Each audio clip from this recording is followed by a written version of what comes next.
விட்டு விட்டு ஜோசப் விஜய் எனும் நான்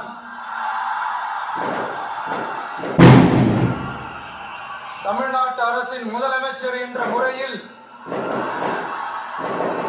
எனது கவனத்திற்குள்ளாவதும் தெரிய வருவதுமான எந்த பொருளையும் முதலமைச்சரின் கடமைகளை உரியவாறு நிறைவேற்ற தேவையான அளவுக்கன்றி ஒருவரிடமோ பலரிடமோ நேர்முகமாகவோ மறைமுகமாகவோ அறிவிக்கவோ